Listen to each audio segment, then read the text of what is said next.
কোরআনে কারিমে কোরবানির কথা মাত্র একবার আল্লাহ দিয়েছেন, অলিকুল্লি উম্মাতিন জাআলনা মানসাকান। এই পৃথিবীতে যত উম্মত আমি পাঠিয়েছি আদম নবী থেকে, প্রত্যেকটা নবীর উম্মতের প্রতি একটা বিধান ছিল, তার নাম কোরবানি। তার নাম কি?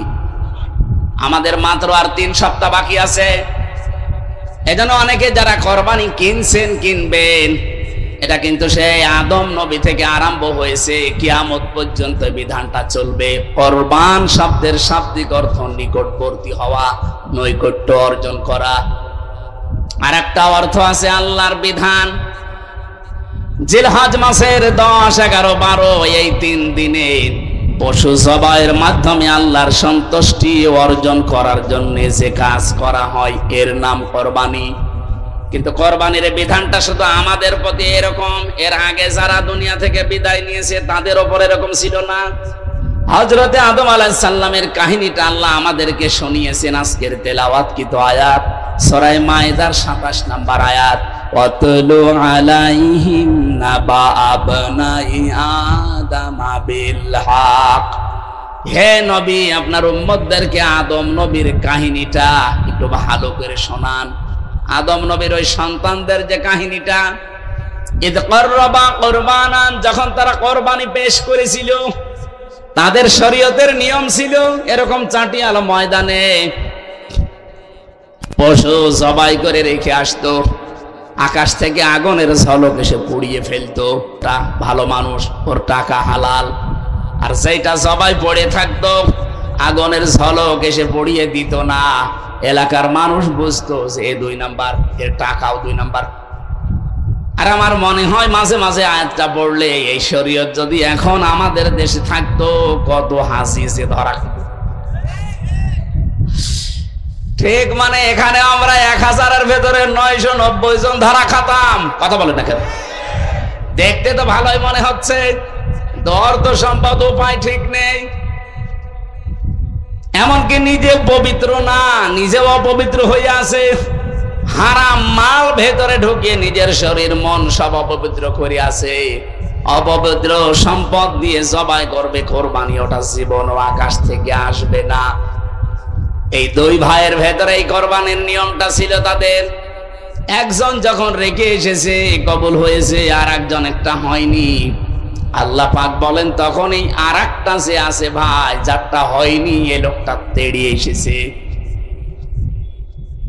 ফাতাকাব্বালা মিন আহাদিহিমা ওয়ালাম ইয়াতাকাব্বাল মিনাল আখার ক্বালা লা আকতুলান্নাকা লামে তাকিদনুনে সাকিলা। এই কাবিল নামে ভাইটা হাবিলকে ডাক দিয়ে বলেছে, তোরটা কবুল হইল কেন বল, তোরে আমি বাঁচতে দেব না, মেরে ফেলবো। মনে হচ্ছে 1500 বছর পর নবীজির উপরে আয়াতটা নাজিল হওয়ার 1500 বছর পর এখন বাংলাদেশে ঠিক ওই অবস্থায় চলছে। এই দেশে যারা আজ ভালো মানুষ, যাদের কর্মজীবন পবিত্র, যারা মেরে খায় না, চাঁদাবাজি করে না, দালালি করে না, যারা গুপ্তচর না, যারা অবৈধ ইনকাম করে না, ঠিকভাবে চলছে, যাদের দেখে মানুষ ঠিক তাদের দিকে ঝুঁকতেছে। কিন্তু অনেক মানুষ আছে তাদের আর সহ্যই করতে পারছে না। কি করব, পেরিয়ে দেওয়া যায় না, ওরে মেরে ফেলবো। বিভিন্ন রকমের বদনাম দিচ্ছে তাদের উপরে। আমি কি বেশি বললাম না? ঠিক আছে, 100% ঠিক আছে। আপনি দেখেন আজকে যারা আদর্শের লড়াইয়ে, চারিত্রিক লড়াইয়ে পারে না, তখন তারা ঠিক ওই ফিরে যায়, হয় 47-এ, নয় 52, নয় 71-এ। কেন আপনি এত উপরে ফিরে যাবেন? 71 পার হয়ে যায় 54 বছর আগে। 54 বছরের মানুষ তো এখানে আমরা অনেকে নেই। ওই কথা তুলে আনবেন, 52-র ওই কথা তুলে আনবেন, 47-এর ওই কথা তুলে আনবেন, কেন 24-এরটা আনতে পারেন না? কথার অর্থ যদি না বোঝার ভান করে থাকেন, এমন জোরে কানের নিচে এক থাপ্পড় দেব, আপনি সব বুঝবেন। না, আমি কিছু বুঝি না।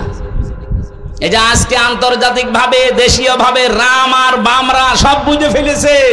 আগস্টের 5 তারিখের পরে দেশে যেভাবে ইসলামের গণজোয়ার আরম্ভ হয়েছে, ওদের সব খাওয়া শেষ, কারণ ওদের তো চরিত্রই নেই। ওরা এখন চরিত্রের কালিমা দেওয়ার জন্য কত রকমের কথা বানিয়ে বানিয়ে কেন তোর 71 তোলা লাগবে কোন কারণে? আমি কি 71-এ জন্ম নিয়েছি? আমার 92-তে আমার জন্ম। তুই কথা তুললে 32 কি 24-এরটা তোল। কাবিল এই লোকটা হারামি ছিল, ওটা কবুল হয়নি। এজন্য যেই ভাইটা কবুল হয়েছে ওরে মেনে নিতে পারছে না, কি করবে? পারে না। ওর সাথে তখন বসে লাখ তোলার নাকা তোরে আমি হত্যা করব।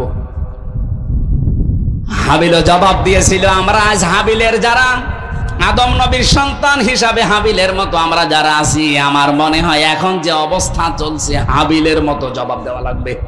ক্বালা ইন্নামা ইয়াতাকাব্বালুল্লাহু মিনাল মুত্তাকিন। হে ভাই কাবিল, আপনার শক্তি আছে, সামর্থ্য আছে, কারণ আপনি আমার বয়সে বড়, আপনার প্রভাব প্রতিপত্তি আছে, আপনাকে আমি মেরে ফেলতে চান, ফেলেন।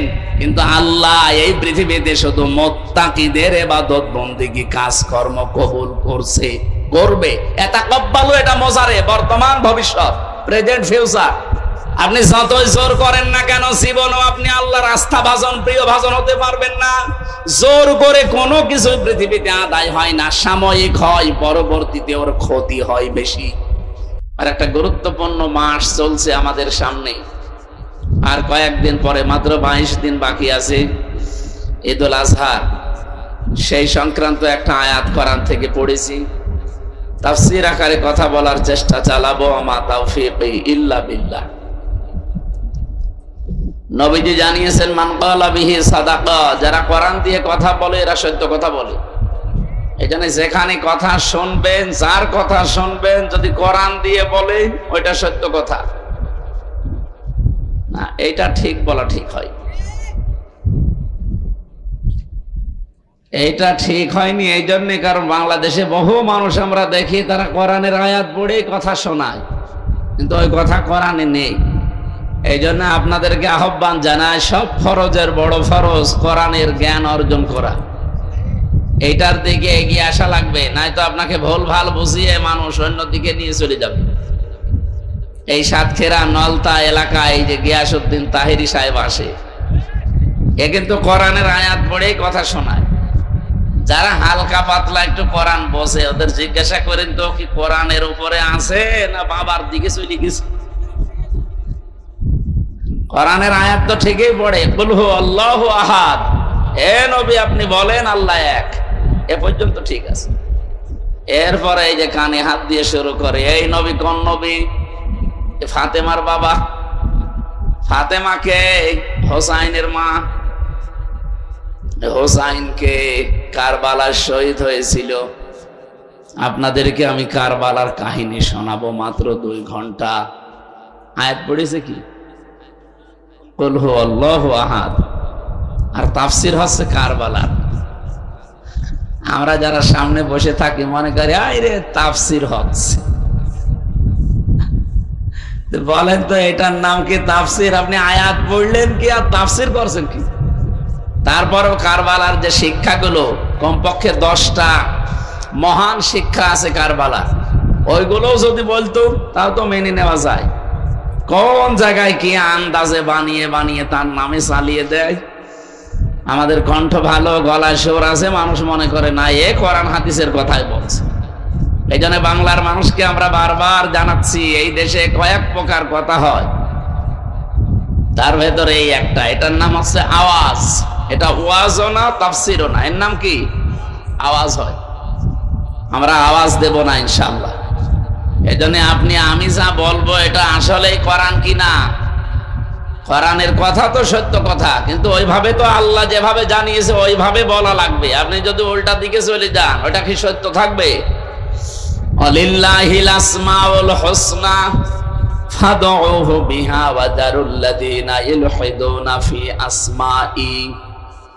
সূরা আরাফের 180 নম্বর আয়াতের প্রথম অংশে আছে, আল্লাহ পাক বলেন দুনিয়াতে বহু সুন্দর সুন্দর নাম আমার আছে, যে নামে পারো আমি আল্লাহকে ডাকো, কিন্তু সাবধান আমার নামকে এলহাদ করা যাবে না। এলহাদ মানে রদ বদল করে দেওয়া, পরিবর্তন করা, উল্টা পাল্টা করে ডাকে কাটছাট করা।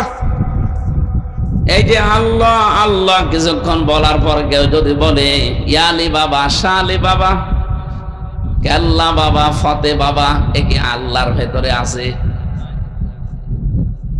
এদের আপনি নামই তো পাল্টিয়ে দিলেন। এই জায়গা থেকে আমাদের শিক্ষা নেওয়া লাগবে, কোরআন যেহেতু নিষেধ করছে, আল্লাহ বাদে অন্য কোন নাম এটাকে ডাকা যাবে না। হ্যাঁ, যদি জিকিরের শব্দগুলো দিয়ে ডাকেন তাও আংশিক আপনি ডাকতে পারবেন না। সুবহান আল্লাহ এটা জিকিরের শব্দ, আপনাকে পুরাটা বলা লাগবে সুবহান আল্লাহ। কেউ যদি বলে সুবহান সুবহান, জিকির হয়েছে? হয়। আপনাকে আল্লাহু আকবার বলা লাগবে, শুধু আকবার আকবার বলতে পারবেন না। আলহামদুলিল্লাহ বলা লাগবে, আলহামদ আলহামদ বলা যাবে না। ঠিক লা ইলাহা ইল্লাল্লাহ বলা লাগবে, লাইলা লাইলা বলা যাবে। বলে আল্লাহর নামই খণ্ডন করা নিষেধ, উলট পালট করে ডাকা নিষেধ। আপনি কোথায় পেয়েছেন ভণ্ডামি? কোরআন দিয়ে কথা বললে সত্য কথা বলে, কিন্তু কোরআন দিয়েই বলা লাগবে, অন্য দিকে যাওয়া। আমান আমিলা বিহি ওয়াজিরা, কোরআন দিয়ে যারা আমল করবে, কোরআনের উপরে যাদের কাজ থাকবে দুনিয়ার জীবনের। আমল মানে কি? কাজ। বলেন বলেন। কোরআন দিয়ে কেউ যদি কাজ করে, আমল করে, তার পুরস্কার আল্লাহ নিজের হাতে কিয়ামতে দান করবেন। আপনি অন্যান্য কিতাব দেখে আলোচনা করলে, আমল কাজ করলে সওয়াব পাবেন না, বিষয়টা এমন না, পাবেন। তো ফেরেশতারা হয়তো কিয়ামতে আপনাকে পুরস্কার দিয়ে দেবে, নবীরা দেবে, রাসূলরা দেবে। কোরআনের আমল যদি দুনিয়ার কারো থাকে, ওর পুরস্কার কেউ দেবে না, আল্লাহ নিজের হাতে দেবে। ফ্যাক্টরির মালিক যদি বলে আজকে আর ম্যানেজার দেবে না, আজকের বেতন আমি নিজে দেব, কর্মচারীরা একটু বেশি খুশি হবে না? বলেন বলেন। সবাই জানে যে দায়িত্বে যিনি আছেন ম্যানেজার, তার তো একটা লিমিট আছে। মালিক তাকে 5 লাখ টাকা দিয়ে বলেছে এইটা বন্টন করবা, যার যা পাওনা। তো মালিক যখন নিজে দেবে তখন কতটুকু, এটার হিসাব কর্মচারী ম্যানেজার জানে। দুনিয়ার মালিকের প্রতি যদি এই হয় আমাদের আনন্দ বিশ্বাস, তাম পৃথিবীর সব কিছুর মালিক যিনি, উনি বলছেন আমি পুরস্কার দেব। কত দেব দুনিয়ার মানুষের ব্রেনে ধরবে না। এজন্য আজকে থেকে হিসাব করা লাগবে, আমার জীবনের আমল কাজ কি কোরআন কেন্দ্রিক হয়, নাকি কে কোন বাবা যা বলেছে ওই কাজ করি আমি। আমার কথা বোঝা যাচ্ছে? ঠিক আছে। কোরআনে কারিমে তাহলে আমল বা কাজ আছে কয়টা? পুরা কোরআনে আমি আমল বা কাজ পেয়েছি 500। কয়টা? এখানে আমার মনে হয় আলেম কয়েকজন বাদ দিয়ে বাকি যারা মুসলমান বসে আছি 5টাও বলতে পারবেন না। 500 দূরের কথা। তা আমাদের দেশে যে কাঙ্ক্ষিত মানের শান্তি আসবে, আপনি পাবেন কোথায়? এই কোরআনে আল্লাহ 500টা আইন দিয়েছেন, আমল দিয়েছেন। এগুলো যখন ব্যক্তি থেকে একেবারে রাষ্ট্রীয় জীবন পর্যন্ত পুরাটা আপনি দেখতে পারবেন, তখন দেখবেন এই এলাকাটা, এই জনপদটা আল্লাহর মিনি জান্নাত হয়ে গেছে। কোরআনে কারীম জানিয়েছে, ওয়ালাউ আন্না আহলাল কুরা আমানু ওয়াত্তাকাউ লাফাতাহনা আলাইহিম বারাকাতিম মিনাস সামাই ওয়াল আরদ। সূরা আরাফের 96 নম্বর আয়াতে আছে, জনপদের লোকেরা, দেশের লোকেরা যদি আমি আল্লাহর প্রতি ঈমান আনে আর তাকওয়া অবলম্বন করে জীবন চালাতে আরম্ভ করে, তার মানে কোরআনে বর্ণিত কাজগুলো করার নাম তাকওয়া। তাকওয়ার যে সমস্ত ব্যাখ্যাগুলো আমরা পেয়েছি, তার ভেতরে 3 নম্বরে হচ্ছে আল আমালু বিত তানজিল। তানজিল মানে কোরআন শরীফে কোরআনের নাম আল্লাহ উল্লেখ করেছেন 55টা, তার 4 নাম্বার নাম হচ্ছে তানজিল। আল কোরআন, আল কিতাব, আল ফুরকান, আজ জিকির, আত তানজিল, এভাবে 55টা আছে। এবং কোরআনের একটা নাম হচ্ছে তানজিল, যেটা নাজিল করা হয়েছে। সুতরাং এই পৃথিবীতে আপনি যদি কোরআনের আমল করেন তাহলে আপনার ভেতরে তাকওয়া যেটা এটা পয়দা হবে। এই ভারত, বাংলাদেশ, পাকিস্তান, এই তিনটা দেশে আমরা যতটুকু ঘুরেছি, আমার এই ছোট বয়সে তো কোনো জায়গায় আমার বাদ নেই, প্রায় জায়গায় আমি এই তিনটা দেশে গেছি। আমাদের এই এলাকাগুলো আমরা দেখি তাকওয়া শুধু পোশাকে আর শরীরে। হয়তো লম্বা জামা আছে, দাড়ি ভালো ভালো আছে, হাতে একটা তসবিহ আছে, এই হয়ে গেল তাকওয়া। না রে ভাই, এটা তাকওয়ার একটা পোশাক মাত্র। কিন্তু তাকওয়া থাকবে মানুষের অন্তরে। আর তাকওয়া হাহুনা, নবীজি অন্তরের দিকে ইঙ্গিত দিয়েছেন। আজ যদি মানুষের কলবটা ভালো না হয়, অন্তরটা ভালো না হয়, ওর সুরাত সিরাত যত সুন্দর হোক, ওকে আপনি গোনা থেকে বাঁচাতে পারবেন না।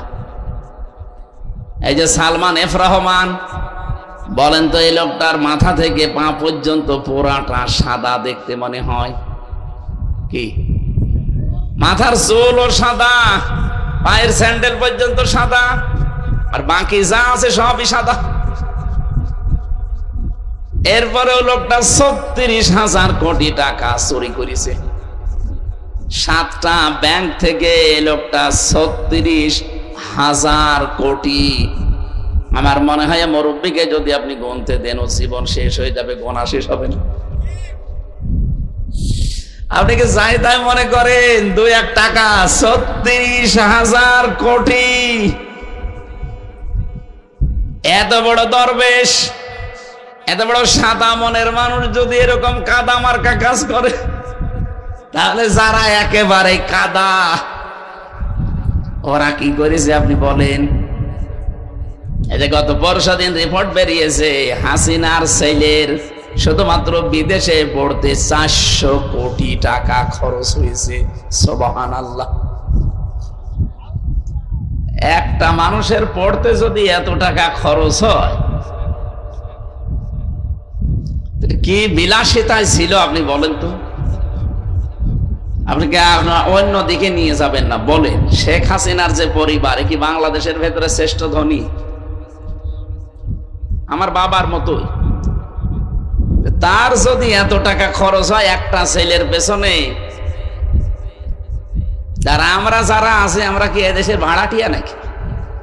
আমাদের ছেলে মেয়ের কোনো দাম নেই? কথা বললে কিছু মানুষ শুধু নিজের দিকে টেনে নেয়, মনে হয় যে ওরেই বলছি, আমি আপনাকে বলছি। একটা সাদা মানুষের পরিচয় দিলাম, বলেন এত ভালো মানুষ আমরা মনে করতাম, সেই লোকটার ওপরে সুরাত সিরাত ভালো ছিল, কিন্তু অন্তর ভালো ছিল না।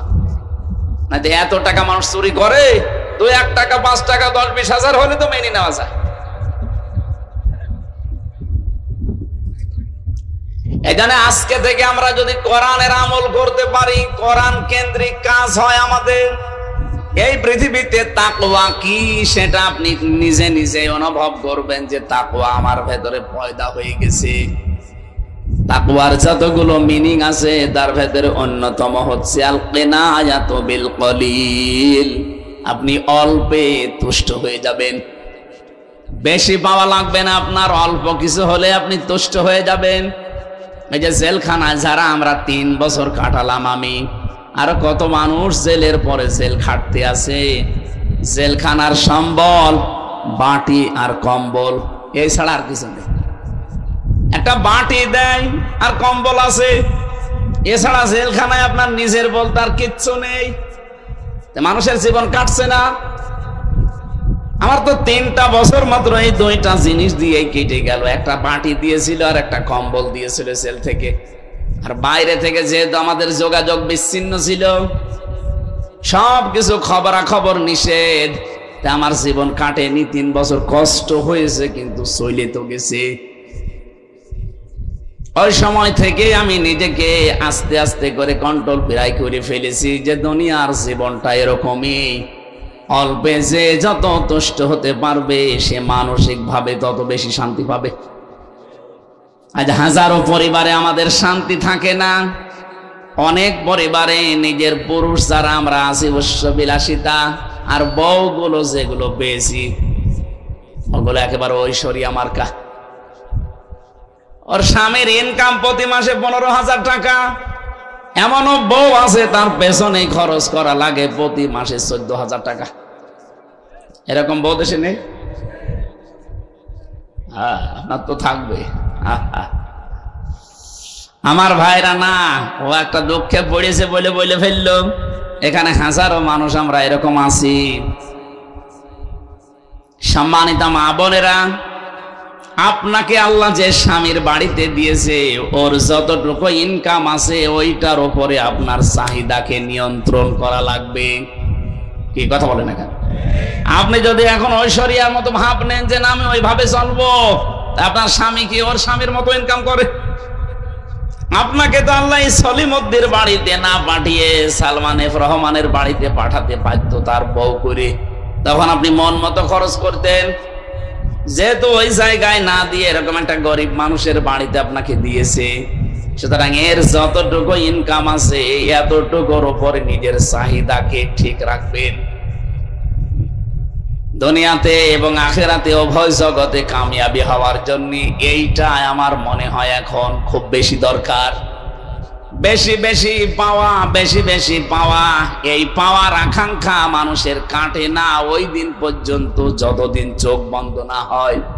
আল্লাহকুমুত তাকাসুরু হাত্তা যুরতুমুল মাকাবির।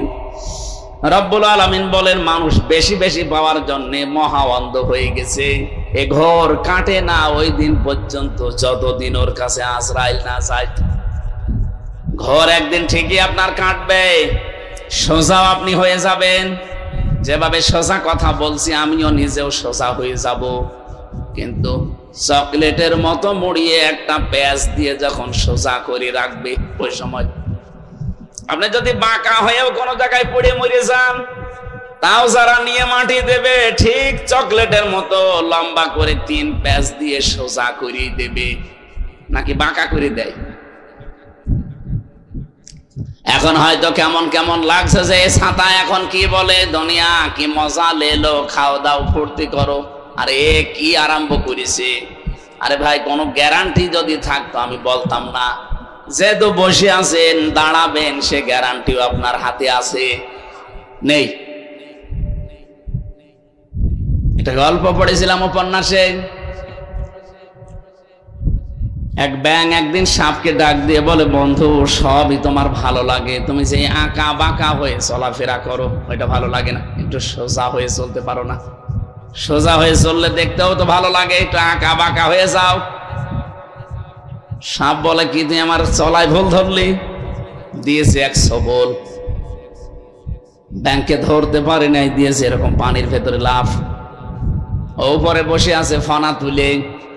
এখান থেকে একটা জিনিস জানা যায়, গোখরা সাপ যেগুলো বিষধর, এরা যদি একবার ফনা তোলে, ফনা তুলতে সময় নেয় না, কিন্তু স্বাভাবিক হতে সময় লাগে। এখানে চলতে ফিরতে রাতের বেলা দিনের বেলা যেহেতু এলাকায় বহু গাছগাছড়া আছে, যদি বিষধর কোন সাপ, গোখরা সাপ যেটা কি বলে, কলিম সাপ নাকি বলে, গোখরা, এটা যদি সামনে পড়ে, যদি ফনা তুলে ফেলে আপনি নিরাপদ দূরত্বে চলে যাবেন। এমনি ফনা তুলতে বেশি সময় নেয় না, কিন্তু স্বাভাবিক হতে অনেক সময় লাগে। যেহেতু স্বাভাবিক হতে ওর সময় লাগছে, ওই রাস্তা দিয়ে যাচ্ছিল এক রাখাল, সারাদিন গরু চড়িয়েছে, ছাগল চড়িয়েছে, মেজাজ হট হয়ে আছে। দেখছে ফস ফস করছে, গরু মারা যে লাঠি ছিল ওটা দিয়ে আচ্ছা করে পিটিয়েছে। আইলের উপরে জমির এই যে সীমানা আইল থাকে ওর উপরে লম্বা করে রেখে দিয়েছে। ব্যাংক চিন্তা করে, কি গো বন্ধুর তো কোনো খবর নেই, উঠে যাচ্ছে ষাট হয়ে পড়ে আছে, বসে হাওয়ারি খবর কি? ডাক দিয়ে বলছে, বন্ধু আমি এইটাই চেয়েছিলাম যে আঁকা বাঁকা চলো না, সোজা চলো, দেখতে ভালো লাগবে। তুমি সোজা হইলে মরার পরে, এই সোজা যদি আগে হইতে এখন এভাবে পড়ে থাকা লাগতো না। আপনিও সোজা হবেন ঠিকই, এখনই চোখ বন্ধ হয়ে যাক, ঠিক সোজা হয়ে যাবেন।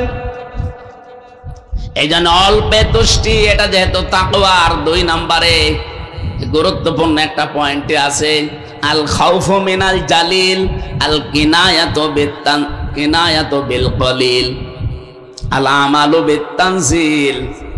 4টা বিষয় যদি কোনো মানুষ দুনিয়ায় মানতে পারে, সে যেন মনে করে আমার ভেতরে আল্লাহর ভয় আছে, আমি তাকওয়া অর্জন করেছি। আল্লাহকে না দেখে যেমন বিশ্বাস করি, এভাবে না দেখে ভয় করা। বলেন তো, লেপের নিচে আপনি বসে বসে মোবাইলে, কম্পিউটারে, টেলিভিশনে এমন এমন দৃশ্য দেখেন পৃথিবীর কেউ জানে না, অন্য কেউ দেখলে আপনি লজ্জা পান, নিজে দেখলে আনন্দ পান, এরকম দৃশ্য নেই? যদি না থাকে, একজন আছে, দেখতেছে কে? আরো জোরে বলেন। আমি শুধু বলবো, আপনি শুনবেন, এইটাই বিষয় না।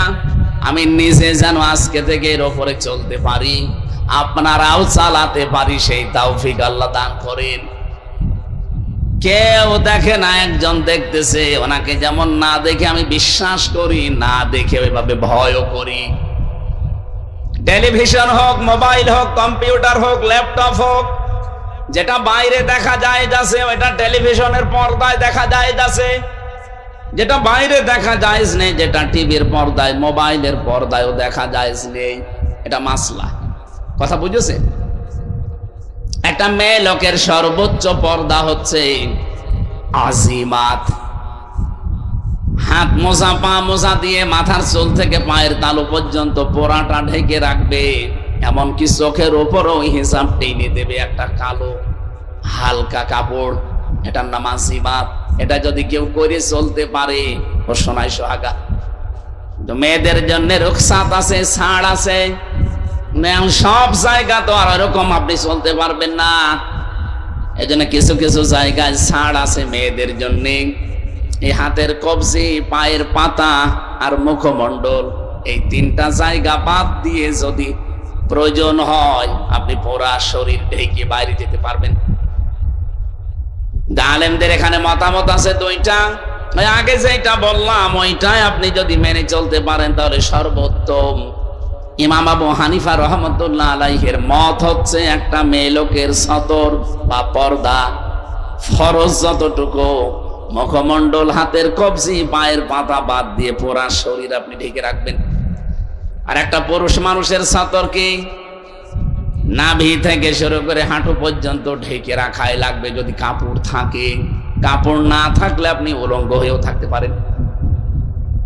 এখান থেকে আরেকটা মাসলা বের হয়, যারা গোসল করতে যান, বিশেষ করে আটক জায়গা, আপনি কাপড় চোপড় খুইলেও গোসল করতে পারেন, জায়েজ আছে। কথা বুঝতেছেন? তাই বলে আপনি এই নদীতে আবার সব খুলে নেবেন না।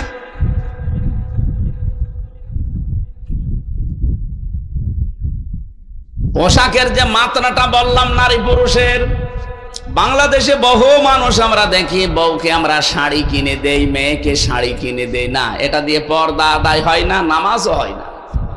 কারণ নামাজ পড়তে গিয়ে যদি আপনার মাথা থেকে রুকু সেজদা দেওয়ার সময় শাড়ির আঁচল পড়ে যায়, চুল যদি বের হয়ে যায়, আপনার নামাজ ভেঙে যাবে, শেষ। এই জন্য এই মাসলাটা খেয়াল রাখবেন। আমার মনে হয় প্রতিটি মেয়ে লোকের সালোয়ার কামিজ এই পোশাকটাই অভ্যস্ত হওয়া দরকার। 350, 400, 500 টাকা হলে জিনিসও হয়ে যাবে, পর্দা আদায় হবে, নামাজও হবে, খরচও বাঁচবে। ওই 3000, 4000 টাকা দিয়ে শাড়ি ও ছাতা না কিনলেও আমার মনে হয় এখন ভালো আপনারা এইটা কিনে দেবেন। আমি মদিনার মিউজিয়ামে গিয়েছিলাম, হযরতে ফাতেমাতুজ জাহরার পোশাক আমি দেখে এসেছি। ওটা ওনার পোশাক কিনা আমি জানি না, কিন্তু লেখা আছে হাজিহি লিবাসাতুন ফাতিমাতুজ জাহরা রাদিয়াল্লাহু তাআলা আনহা। এটা ফাতেমাতুজ জাহরার পোশাক, এ পর্যন্ত হাতা দেওয়া আছে, পা পর্যন্ত লম্বা। মেয়েরা এরকম পোশাক বানায়, আমার মনে হয় পড়লে আপনার সব কিছুই ওকে থাকবে। হঠাৎ করে কোনো পুরুষের সামনে পড়িয়ে গেলে আপনার ফরজ বিধান পর্দা লঙ্ঘন হবে না। আমার কথা বোঝা গেছে নাকি বলেন? আমার শাড়ির এই কালচারটা বাদ দিয়ে এই পোশাকটাই অভ্যস্ত হবেন মেয়েরা। আমি যে কথা বলতে চাচ্ছি, কোরআনের আমল করা, এটার নাম তাকওয়া। সুতরাং আজকে থেকে আপনি কাজ কারবার করলেই দেখবেন এটা কোরআন কেন্দ্রিক হয় কিনা। যদি দেখেন না কোরআনে নিয়ম নীতি নেই, দেখবেন কোরআনের ব্যাখ্যা হাদিস কোনো কিছু পাওয়া যায় কিনা। এখন যদি বলেন এত কিছু করতে হলে তোমার আলেম হওয়া লাগবে, কে বলেছে আপনাকে? ইসলামের মৌলিক কয়েকটা নীতি, খুব বেশি না। আপনি একাধারে প্রতিদিন আধা ঘন্টা করে সময় দিয়ে যদি 1-2 মাস একটু দেখেন, আপনি ইসলাম মানতে পারবেন। অন্তত ফরজ বিধানগুলো কারো কাছে জিজ্ঞাসা করা লাগবে না। হ্যাঁ, আপনি যদি একেবারে কোরআন বুঝে একেবারে সেই আল্লামা সাঈদীর মতো পড়তে চান, তাহলে তো 10-12 বছর সময় এমনি দেওয়া লাগবে। অখলনা সাতক্ষীরা বাসে একটু খেয়াল করেন, আমি যে কথা বলতে চাই, আল্লাহর হাত থেকে যদি আমরা পুরস্কার নিতে চাই, আমল করা লাগবে বাবা যেটা দিয়েছে ওইটা, না কোরআনের। আমান হাকামা বিহি আদালা, যারা কোরআন দিয়ে বিচার করে তারা ন্যায় বিচার করতে পারে। 54 বছর বলেন তো কোরআনের বিচার একটাও হয়েছে? ন্যায় বিচার পাবেন কি করে? ন্যায় বিচার যে ছিল না এর প্রমাণ তো আমি নিজে। 3টা বছর ওরা বিনা কারণে আমাকে আটক করেছে এবং যত কষ্ট দিয়েছে আমার সহ্যের বাইরে চলে গেছে। 3 বছর একাধারে একটা ঘরের ভেতরে, তাও ফাঁসির কন্ডেম সেলের ভেতরে, যেখানে মার্ডার মামলার আসামিদের রাখা হয়। বড় বড় খনি সন্ত্রাসী যাদের কোনোদিন আর বের হওয়ার সম্ভাবনা নেই, তাদেরকে রেখে দেয়। অথচ আমারে রেখে দিয়েছে ওই জায়গায়। আরে ভাই, রেখে দিলিতে অন্তত যোগাযোগ করতে দিবি না বাড়িতে? 3 বছর ওরা আমার বাড়িতে কে আছে না আছে আমি জানতামই না। বের হয়ে শুনলাম আমার দাদা মরে গেছে, আমার নানি মারা গেছে, আমার এক চাচাতো ভাই মরে গেছে, কিছুই জানতাম না। কি কষ্ট পেয়েছিলাম 3 বছর। আপনি নিজের জায়গায় একটু দাঁড় করান তো, একটু খোলামেলা দিলেও তো হয়। জেলখানা তো বড় জায়গা। আমি যে গাজীপুরের কাশিমপুরে ছিলাম, ওটা প্রায় একটা গ্রামের মতো। এদিক ওদিকে মিলায় প্রায় 2.5 কিলো 3 কিলোমিটার। একটা গ্রাম এত বড় হয়? 4 জেল মিলে এত বড় বিশাল জায়গা। জেলে থাকলে অত কষ্ট হতো না। তো শয়তানরা রেখেছিল ফাঁসির কন্ডেম সেলের ভেতরে, আবার 24 ঘন্টা তালা লাগানো, সিসি ক্যামেরা দেওয়া, কেউ জানে আমার সাথে কথা না বলে। এমন 2 জনকে দায়িত্ব দিয়েছিল জেলার আর সুপার, 2টায় মালায়ন, একটা সুব্রত বালা আর একটা দেবদুলাল। এর হাতে দেখতাম লাল সুতা বাঁধা আছে, 2টা রয়ের এজেন্ট। এই জন্য আলেমদের প্রতি এত কষ্ট ওদের।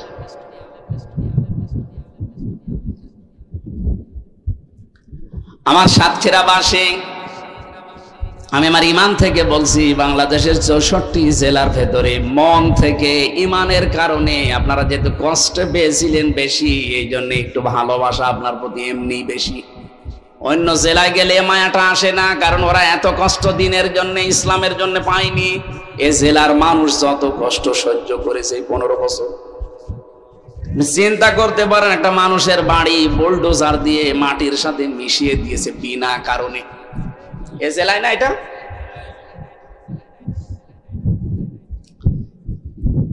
কোরআনের বিচার আমরা পেলাম না।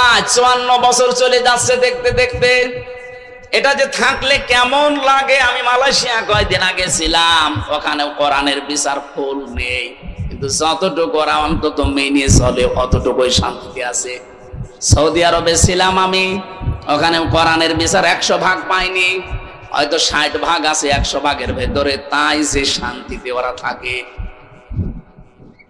মালয়েশিয়া বিশ্ববিদ্যালয় গিয়েছিলাম, আন্তর্জাতিক বিশ্ববিদ্যালয় যেটা, ওখানে 120টা দেশের ছেলে মেয়েরা পড়াশোনা করে। অন্যান্য দেশের ছেলেরা আমারে বলছিল, হুজুর এই যে মোবাইলটা, এই মোবাইলের দাম প্রায় 80,000 টাকা এখানে পড়ে আছে। শুধুমাত্র এর পাশ দিয়ে যদি বাংলাদেশ আর ভারতের লোক না যায়, কিয়ামত পর্যন্ত পড়ে থাকবে, কেউ নেবে না। কিন্তু বাংলাদেশের আর ভারতের লোক যদি এর পাশ দিয়ে যায়, গায়েব হয়ে যাবে। আমার মুখ থাকে ওখানে, কারণ আমার বাড়ি কোথায়। আমার কথায় আপনি আমারে বাস দিলেন, যে মোবাইলটা পড়ে আছে, বিশ্বের অন্য কোন দেশের লোক যদি পাশ দিয়ে হেঁটে যায় 120টা দেশের মানুষ পড়ে ওখানে, এতগুলো দেশের ছেলে মেয়ে। কেউ নেবে না পড়ে থাকলে, কিন্তু আপনাদের দেশের লোক আর ভারতের কোন শয়তান যদি পাশ দিয়ে যায় ও গায়েব করে ফেলবে। তারপর ও দেশে যদি চুরি করলে হাত কেটে দাও, এই আইনটা থাকতো, আমাদের দুই দেশের মানুষও নেওয়ার সাহস পেত না। আমার দাদা, আমার ছোট দাদা বলছিল যে আমি একবার হজে যে দেখি অজুখানায় একটা মোবাইল পড়ে আছে, কেউ নিচ্ছে না। চিন্তা করলাম কি গো, মোবাইল কি নষ্ট নাকি? কিন্তু সিসি ক্যামেরা দেওয়া তো। মনে মনে ভয়, যদি হাত দেয় আর ধরা পড়ে যায়, দেশে গেলে মানুষ বলবে হাজী সাহেব চোর, কারণ হাত কেটে দেবে। কি করি, কেউ তো নেয় না, সব চলে যায় আশপাশ দিয়ে। এদিক ওদিকে তাকিয়ে দেখলাম এখন আর কেউ ভেতরে নেই, আস্তে করে তুলে নিলাম। হারানো জিনিস ওই মসজিদে নববীর সামনে একটা ঘর আছে, ওখানে জমা দেয়, ওখানে জমা দিলাম। ওনারা জিজ্ঞাসা করলাম, ভাই এই মোবাইলটার দাম কেমন হবে?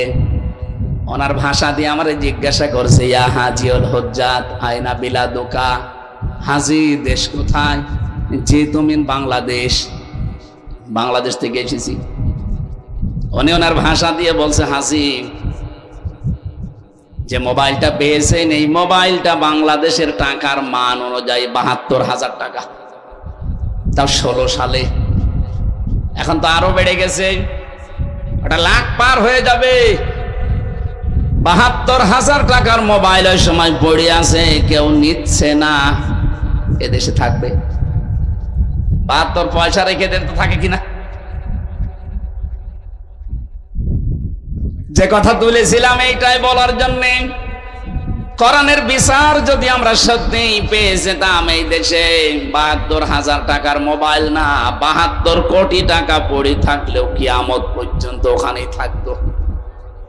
এরকম একটা বিষয় আল্লাহর নবী বানিয়েছিলেন সমাজ ব্যবস্থায় এই কোরআন দিয়ে, সেটা এখনো আছে আমাদের কাছে। কিন্তু আজ পর্যন্ত কোরআনের বিচার কি একটাও আমরা পাইনি। আরো দু একটা আছে, এগুলো আছে হালকা পাতলা, ওইগুলো তুলে দেওয়ার জন্য আন্তর্জাতিক ভাবে কিছু ষড়যন্ত্র চলছে। এই যে নারী কমিশন যাদেরকে বসিয়েছে, আপনি কি মনে করছেন এদের পেছনে কেউ নেই? অনেক আগে বয়াল আছে। আন্তর্জাতিক ভাবে এরা চক্রান্ত করে আগস্টের 5 তারিখের পর থেকে চেষ্টা চালাচ্ছে। ওদের 318 পৃষ্ঠা পড়ার রিপোর্ট আমি পড়ে দেখেছি এই কয়দিনে। ওরাটা পড়ে দেখলাম কোরআনের 10টা আয়াতকে ওরা মানে না। কোরআনের একটা অক্ষর না মানলে যেখানে ঈমান থাকে না, কাফের হয়ে যায়। আর সেখানে 10টা আয়াত অলরেডি অস্বীকার করেছে। এই যে পারিবারিক জীবনে আমরা জমি জায়গা ভাগ করি, এক ছেলে যা পাবে 2 মেয়ে তাই পাবে, এই নিয়মটা কার? আরো জোরে বলেন। যদিও সাতক্ষীরায় অনেক এমন ভালো মানুষ আছে যারা এই নিয়ম মানে না।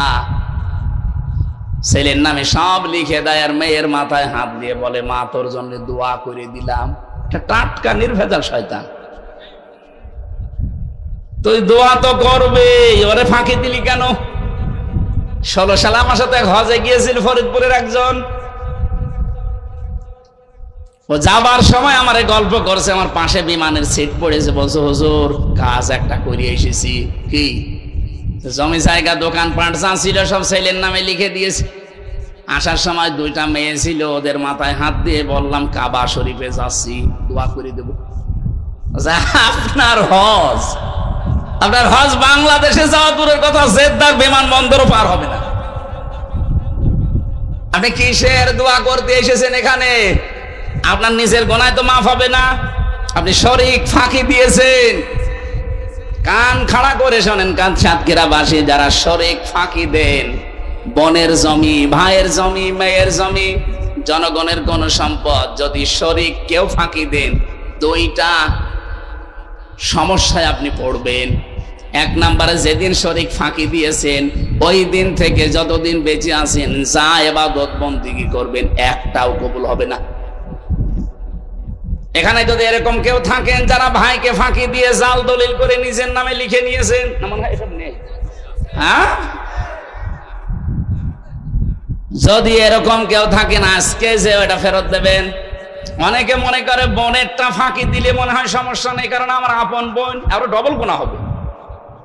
একদিকে আপনি শরীর ফাঁকি দিলেন, আর একদিকে আত্মীয়তার সম্পর্ক সমস্যা করলেন।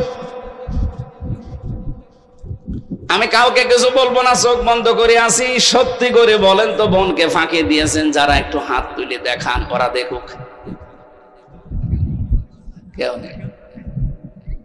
আমার মনে হয় এই এলাকায় ভাই কারি সাহেব, আপনার ওয়াজ দিয়া ঠিক হয়নি। এত সব আল্লাহর ওলি বসে আছে, কিসের ওয়াজ দিয়েছেন আপনি? এখানে গান দেবেন?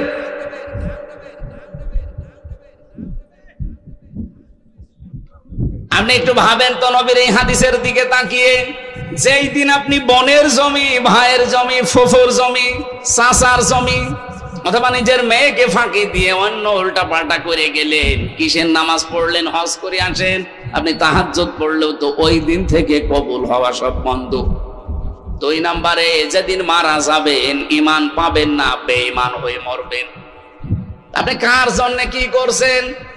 আপনি কি মনে করেন যে আমার এই ছেলেটা সুখে থাকবে, মেয়েরা যা করে করুক গা, আমার ছেলেটা সুখে থাকবে, পরবর্তীতে আমাকে দেখে শুনে রাখবে?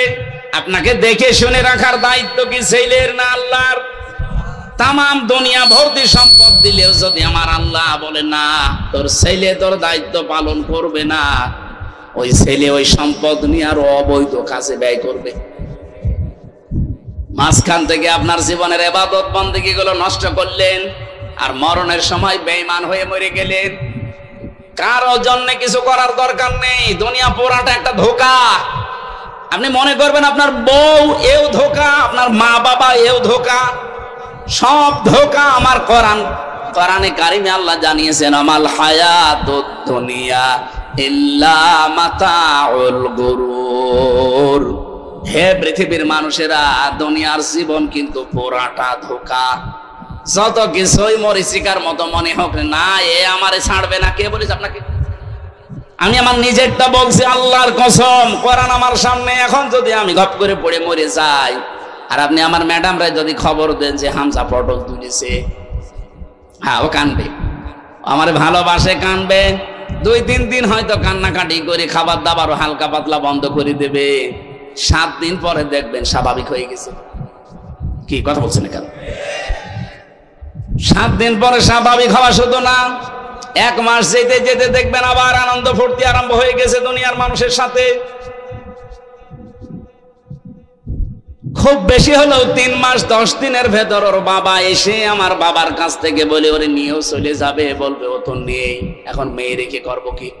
ঠিক অন্য জায়গায় বিয়ে দিয়ে দেবে। আমার কবরের মাটি এখনো শোকায়নি। ও মাত্র 7 দিন বিয়ের বয়স। দেখবেন ওর বাবাকে নিজেই বলবে, আব্বা হামজা তো আর কি ছিল, এখন যেটা পেয়েছে এটা 100 গুণ ভালো। এটা বলবে, 100 ভাগ বলবে। আমি এই যে ক্যামেরার সামনে নিয়ে বলছি, বলবে ও। শুধু আমারটাই বলবে, আপনাদেরটা বলবে না। ওই যে দাঁড়িয়ে আছে, একটু জিজ্ঞাসা করে আসেন তো, যান। এখন কি আপনি এখন মারা যান, আপনাকে যদি আমরা বলি যে ওই বউ যে খাটে থাকে, খাটের নিচে রেখে দেব কবর দিয়ে, কোন বউ আছে রাজি হবে ওই বউটা নিয়ে আসেন? জীবনেও রাজি হবে? বলবো না, রাতের বেলা জিন আসবে। এই হচ্ছে দুনিয়া। এইটার জন্য আপনি কার জন্য কি করে যাচ্ছেন? আপনার আখিরাত নষ্ট করে।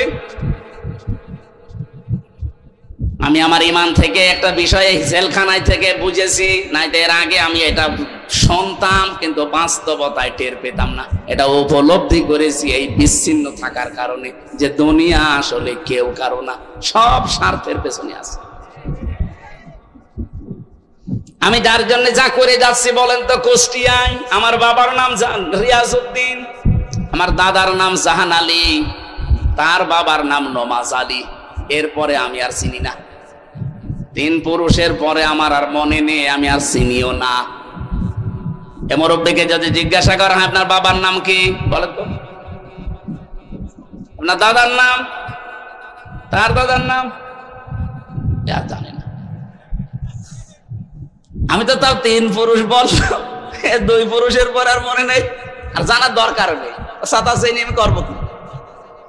এখন বলেন তো, এই যে নমাজ আলীর বাবা, যেটা খুব বেশি হলো 61 বছর আগে মরে গেছে লোকটা, মাত্র 61 বছর আগে লোকটা। আমি সেদিন হিসাব করলাম খাতা কলম দিয়ে, যে দেখি আমার দাদার বাবা, হিসাব করে দেখি আমার বাবা, দাদা আর তার বাবা, এই 3 পুরুষ মাত্র। হিসাব করে করে দেখলাম মাত্র 61 বছর আগে মরে গেছে লোকটা। আমার মনে মনে হচ্ছিল, ওই নমাজ আলীর বাপ যদি এখন এসে বলে, কুষ্টিয়ার এই 2 তলা বাড়ি আমার, এই ভিটা আমি বানিয়েছিলাম, এখন আমি থাকবো, আল্লাহর কসম ওই বুড়োকে আমি ঢুকতে দেব।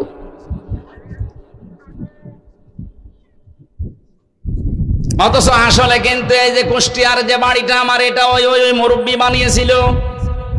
এ বিশাল এলাকাগুলো সেই তৈরি করেছিল।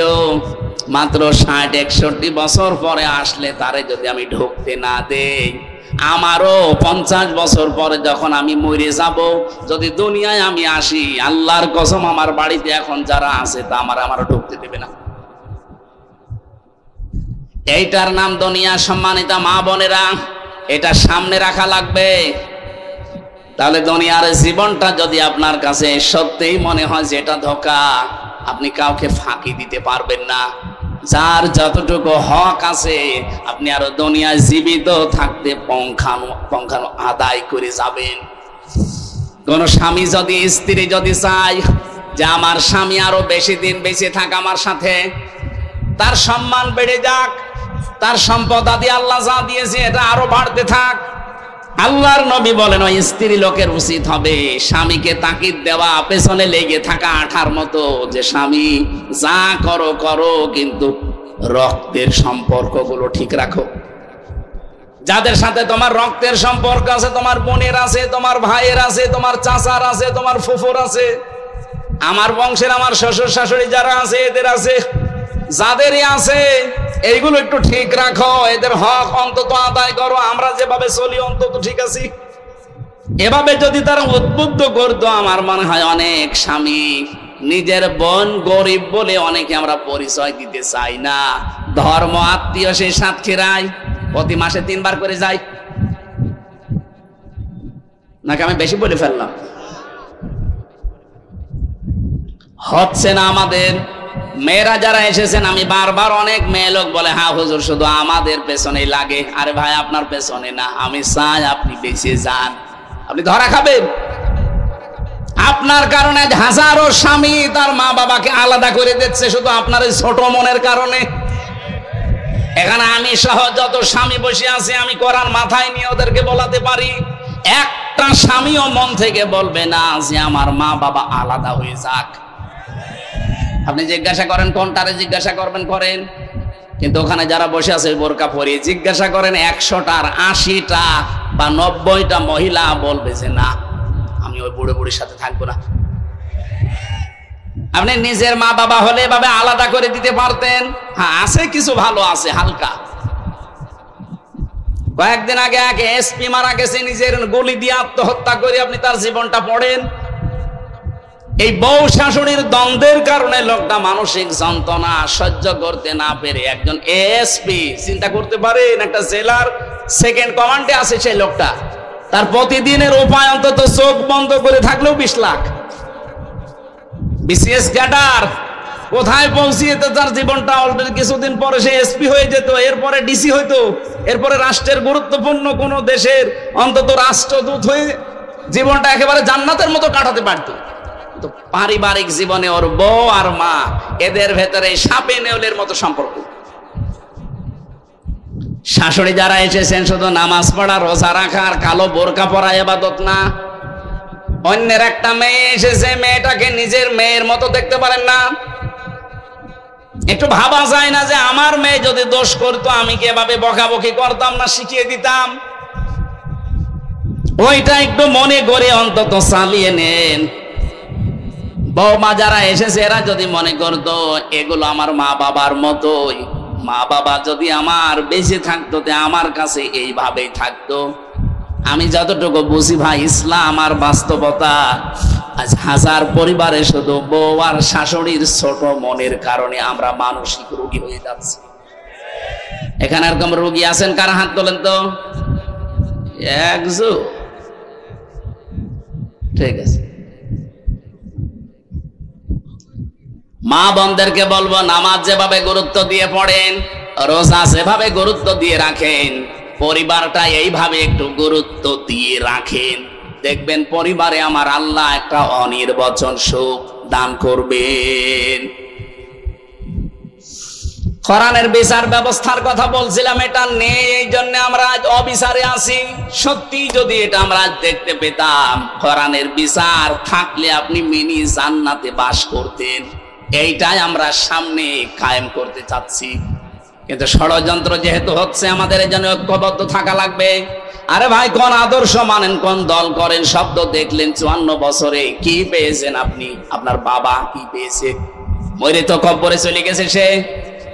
এখন আপনাকে কিছু পাওয়া লাগবে দুনিয়ার আখেরাত মিলে। আপনার কপালে যেটা লেখা আছে এটা তো মাস্ট বি আপনি পাবেনই, তার যাতে বেশিও পাবেন না, কম পাবেন না। মাঝখান থেকে আপনার আখেরাতটা নষ্ট করেন না, তৈরি করে যান। কোরআনে নামাজের কথা যেহেতু 82 বার আছে, রোজার কথা 1 বার আছে, যাকাতের কথা 82 বার আছে, হজের কথা 1 বার আছে, আর কোরআন দিয়েই পরিবার, সমাজ, রাষ্ট্র চালানো লাগবে, এটা আছে 918 জায়গায়। কোরআনে কারিমে কোরবানির কথা আছে কয়বার? বলেন বলেন। মাত্র 1 বার আল্লাহ দিয়েছেন, অলিকুল্লি উম্মাতিন জাআলনা মানসাকান। এই পৃথিবীতে যত উম্মত আমি পাঠিয়েছি আদম নবী থেকে, প্রত্যেকটা নবীর উম্মতের প্রতি একটা বিধান ছিল, তার নাম কোরবানি। তার নাম কি? আমাদের মাত্র আর 3 সপ্তাহ বাকি আছে। এজন্য অনেকে যারা কোরবানি কিনছেন, কিনবেন, এটা কিন্তু সেই আদম নবী থেকে আরম্ভ হয়েছে, কিয়ামত পর্যন্ত বিধানটা চলবে। কোরবান শব্দের শাব্দিক অর্থ নিকটবর্তী হওয়া, নৈকট্য অর্জন করা। আর একটা অর্থ আছে আল্লাহর বিধান। জিলহজ মাসের 10, 11, 12 এই 3 দিনে পশু জবাইয়ের মাধ্যমে আল্লাহর সন্তুষ্টি অর্জন করার জন্য যে কাজ করা হয় এর নাম কোরবানি।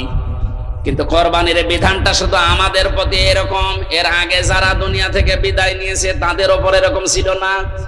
হযরতে আদম আলাইহিস সালামের কাহিনীটা আল্লাহ আমাদেরকে শুনিয়েছেন আজকের তেলাওয়াতকৃত আয়াত, সূরা মায়েদার 27 নম্বর আয়াত, ওয়াতলু আলাইহিম নাবা আবনাই আদম বিল হক।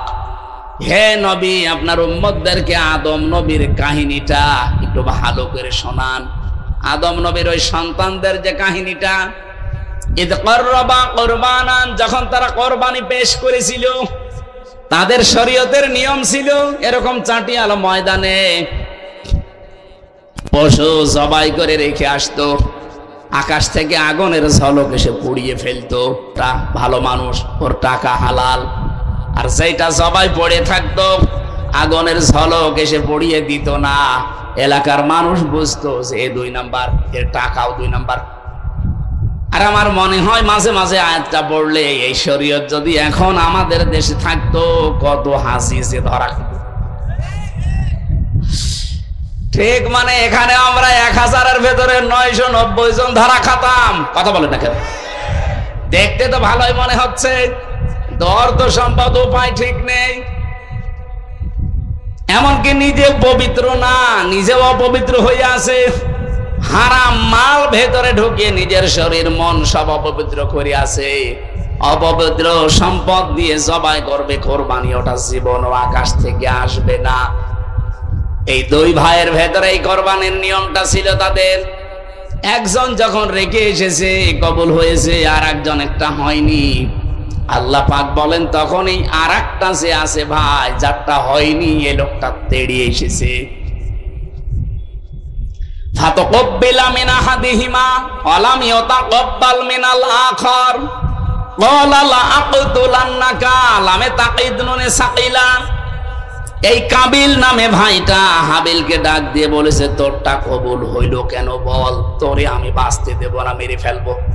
মনে হচ্ছে 1500 বছর পর নবীজির উপরে আয়াতটা নাজিল হওয়ার 1500 বছর পর এখন বাংলাদেশে ঠিক ওই অবস্থায় চলছে। এই দেশে যারা আজ ভালো মানুষ, যাদের কর্মজীবন পবিত্র, যারা মেরে খায় না, চাঁদাবাজি করে না, দালালি করে না, যারা গুপ্তচর না, যারা অবৈধ ইনকাম করে না, ঠিকভাবে চলছে, যাদের দেখে মানুষ ঠিক তাদের দিকে ঝুঁকতেছে। কিন্তু অনেক মানুষ আছে তাদের আর সহ্যই করতে পারছে না। কি করব, পেরিয়ে দেওয়া যায় না, ওরে মেরে ফেলবো। বিভিন্ন রকমের বদনাম দিচ্ছে তাদের উপরে। আমি কি বেশি বললাম না? ঠিক আছে, 100% ঠিক আছে। আপনি দেখেন আজকে যারা আদর্শের লড়াইয়ে, চারিত্রিক লড়াইয়ে পারে না, তখন তারা ঠিক ওই ফিরে যায়, হয় 47-এ, নাই 52, নাই 71-এ। কেন আপনি এত উপরে ফিরে যাবেন? 71 পার হয়ে যায় 54 বছর আগে। 54 বছরের মানুষ তো এখানে আমরা অনেকে নেই। ওই কথা তুলে আনবেন, 52-র ওই কথা তুলে আনবেন, 47-এর ওই কথা তুলে আনবেন, কেন 24-এরটা আনতে পারেন না? কথার অর্থ যদি না বোঝার ভান করে থাকেন, এমন জোরে কানের নিচে এক থাপ্পড় দেব, আপনি সব বুঝবেন। না, আমি কিছু বুঝি না। এই যে আজকে আন্তর্জাতিক ভাবে, দেশীয় ভাবে রাম আর বামরা সব বুঝে ফেলেছে। আগস্টের 5 তারিখের পরে দেশে যেভাবে ইসলামের গণজোয়ার আরম্ভ হয়েছে, ওদের সব খাওয়া শেষ, কারণ ওদের তো চরিত্রই নেই। ওরা এখন চরিত্রের কালিমা দেওয়ার জন্য কত রকমের কথা বানিয়ে বানিয়ে, কেন তোর 71 তোলা লাগবে কোন কারণে? আমি কি 71-এ জন্ম নিয়েছি? আমার 92-তে আমার জন্ম। তুই কথা তুললে 32 কি 24-এরটা তোল। কাবিল এই লোকটা হারামি ছিল, ওটা কবুল হয়নি। এই জন্য যেই ভাইটা কবুল হয়েছে ওরে মেনে নিতে পারছে না। কি করবে, পারে না। ওর সাথে তখন বলছে, লাখ তোলার নাকা, তোরে আমি হত্যা করব। হাবিলও জবাব দিয়েছিল। আমরা আজ হাবিলের যারা আদম নবীর সন্তান হিসাবে হাবিলের মতো আমরা যারা আছি, আমার মনে হয় এখন যে অবস্থা চলছে হাবিলের মতো জবাব দেওয়া লাগবে।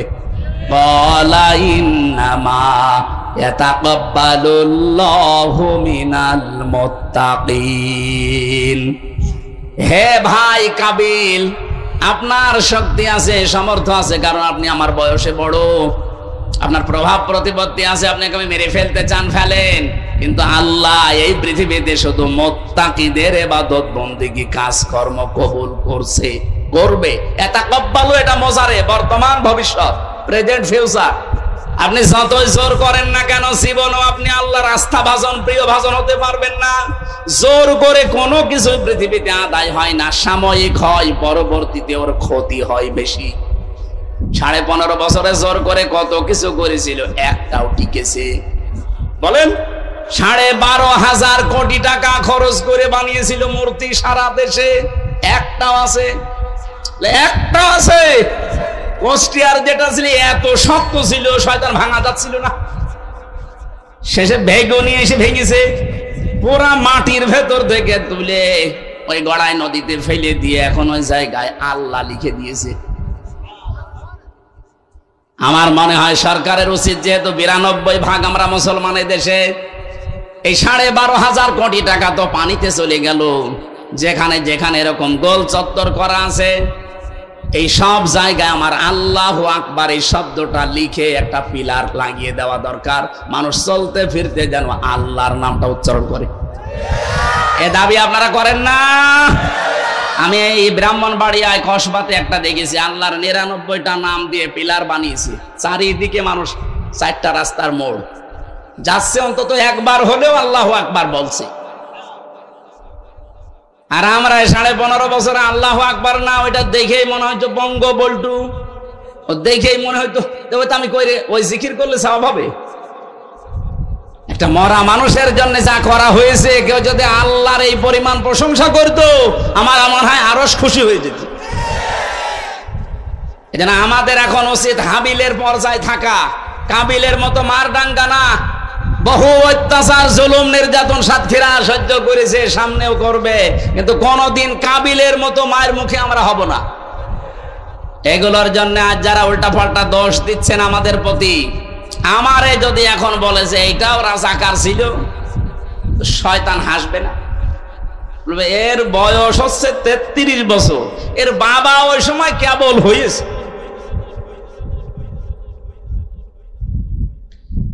যেহেতু দেশীয় এবং আন্তর্জাতিক ভাবে চেষ্টা চলছে এই দেশে যেন ইসলামের উত্থান হতে না পারে, এই 54 বছরে একটা ট্যাগ লাগিয়েছিল ইসলামের প্রতি যে আমরা নাকি টেররিস্ট, আমরা নাকি সন্ত্রাসী, আমরা নাকি জঙ্গি।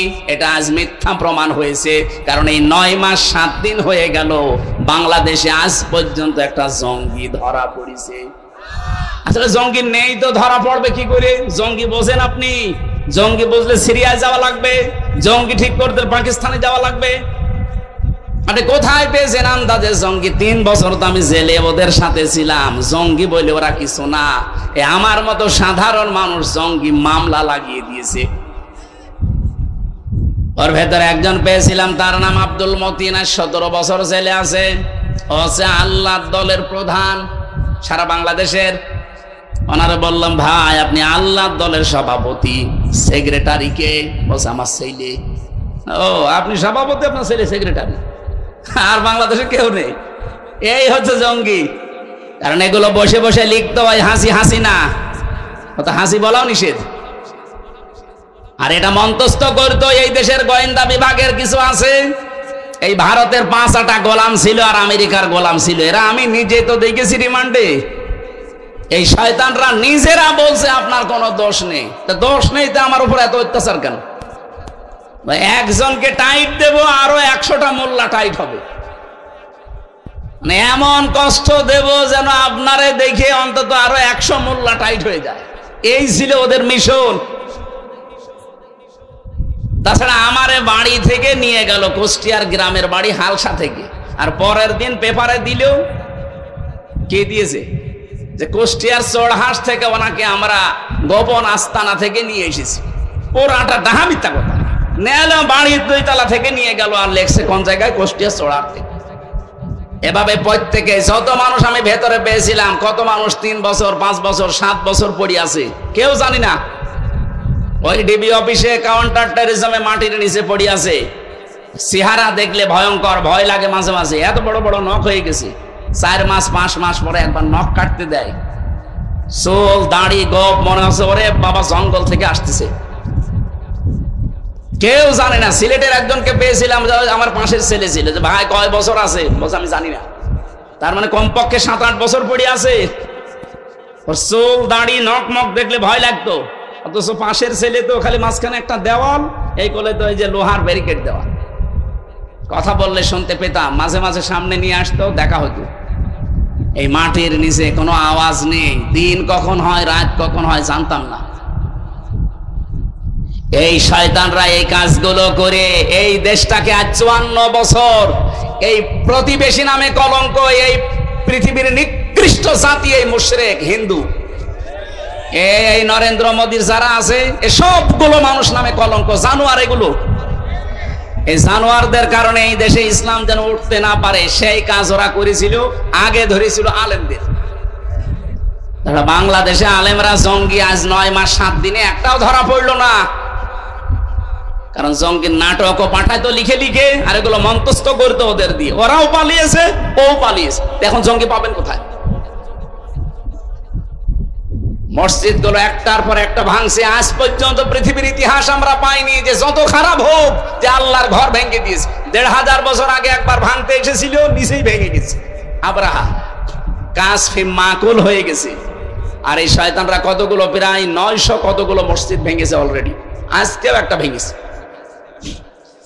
একটার পর একটা আল্লাহর ঘরগুলো ভাঙছে। আর পাকিস্তানে ওরা বলে জঙ্গি আছে, এই জন্য জঙ্গি ঘাটিতে বোমা মারলাম। তো জঙ্গি ঘাটিতে বোমা মারবে, তুই মসজিদ ভাঙলি কেন বলেন?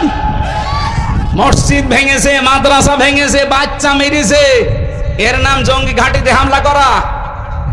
পাকিস্তানও জবাব দিয়েছে ঠিক মতো, বনিয়ান ও মারসুস দিয়ে।